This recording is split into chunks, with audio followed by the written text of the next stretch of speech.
வணக்கம், நல்லா இருக்கீங்களா? வணக்கம். நல்லா இருக்கீங்களா? நல்லா இருக்கேன். அண்ணா சொல்லியிருந்தாரு, அதனாலதான் உங்களை வர சொன்னேன். ஏன் உங்களுக்கு கை கால் என்ன ஆயிடுச்சு? நான் இது போலியோ அட்டாச் வந்து இதாயிடுச்சு.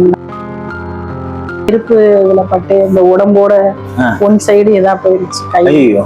எனக்கு ஒரே ஒரு பொண்ணுதான். எங்க வீட்டுக்காரருக்கு வந்து நல்லா வேலை பார்த்துட்டு இருந்தாரு, பெயிண்டிங் வேலையெல்லாம். பஸ் பாடி கட்டு போன இடத்துல இரும்பு ராடு தலையில வந்து இவ்வளவு தூரத்துக்கு மண்டை ஓட எடுத்துட்டோம். பொழைச்சதே பொழைக்க மாட்டான்னு சொன்னாங்க.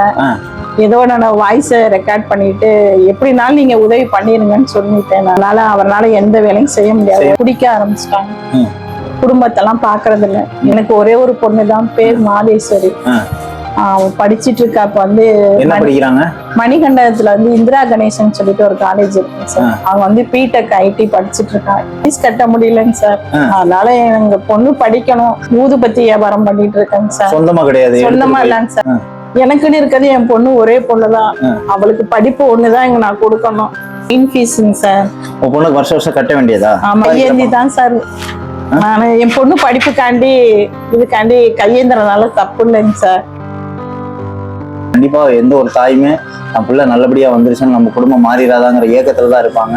அந்த வார்த்தை நீங்க சொல்லப்ப எனக்கு கஷ்டம் சார். நான் என் பொண்ணு படிக்க வச்சுட்டு என்னை மாதிரி இருக்கவங்களுக்கு உதவி பண்ணணும் சார். 60,000 ரூபாய் தேவைப்படுங்க சார்.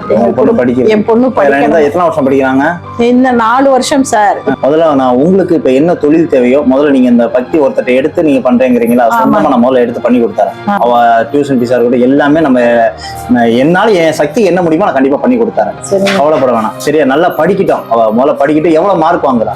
அவ 10க்கு 9.8 இந்த மாதிரி வாங்குறாங்க சார். கவலைப்படாதீங்க, எல்லாமே மாறும். இதுதான் ஒரு தாயோட போராட்டம். உங்க பொண்ணோட படிப்புக்காக கையேந்திரங்கிற ஒரு வார்த்தை சொல்றீங்க. அது இவ்வளவு நல்லா படிக்கிற பொண்ணு, உங்களுக்கு ஒரே பொண்ணு, அந்த பொண்ணு இன்ஜினியரிங் படிக்க வச்சிட்டு இருக்காங்க. இந்த ஃபீஸ் கட்ட முடியாம ஒவ்வொருத்தட்டையும் நான் கையேந்திரேன் அப்படிங்கிற ஒரு வார்த்தை சொல்லுவாங்க.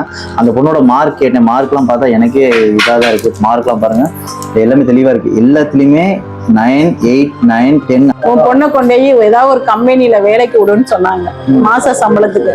ஆனா நான் விட மாட்டேன். நான் பிச்சை இப்பதான் சொன்னேன், கையேந்தி பிச்சை எடுத்தாது என் பொண்ணை நான் படிக்க வைப்பேன்னு சொல்லி என் பொண்ணை ஒரு லட்சியத்துக்காண்டி படிக்க வைக்கிறேன். மாற்றுத்திறனாளி பொண்ணு, அது என்னோட ஃபேமிலி சப்போர்ட் யாருமே இல்லாதனால என் பொண்ணு எப்படியும் ஐடி படிச்சு ஆகணும்.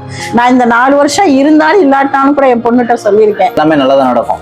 தைரியமா இருந்தாங்க. இதுல பக்தி நீங்க கேட்ட மாதிரி பக்தி எல்லாமே இருக்கு. சரியா? முதல்ல இன்னைக்கே போய் தொழில் தவங்க. இனிமே நீங்க ஆட்டி இது பண்ணாங்கன்னா கையை நேரா போய் எடுத்து நீங்களே சொந்தமா வீங்க. உங்க பொண்ணு படிக்கிறதுக்கு இவ்வளவு மார்க் வாங்கணும் ஒரு பொண்ணு வீட்டுல இருக்க கூடாது. அது நீங்க கேட்ட ஒரு வாரத்துக்கு மாற்றுத்திறனாளி பொண்ணு படிக்க கூடாதுன்னு கேட்டுக்கோங்க. அவங்க தான் படிக்கணும். நல்லா நான் இருக்கேன், தைரியமா இருங்க. நான் எல்லா ஏற்பாடும் உங்களுக்கு பண்ணி தரேன். இது வந்து இந்த மாசம் நீங்க சமைச்சு சாப்பிட்றதுக்கெல்லாம் சரி சாப்பிடுங்க. ஃபீஸ் எதை நினைச்சு கவலைப்படாங்க, தைரியமா போங்க. நம்ம என்ன செய்ய முடியுமோ நம்ம செஞ்சிடலாம். சரியா? சந்தோஷமா? சந்தோஷம், ரொம்ப சந்தோஷம். அவ்வளவு இதே சந்தோஷத்துல போங்க.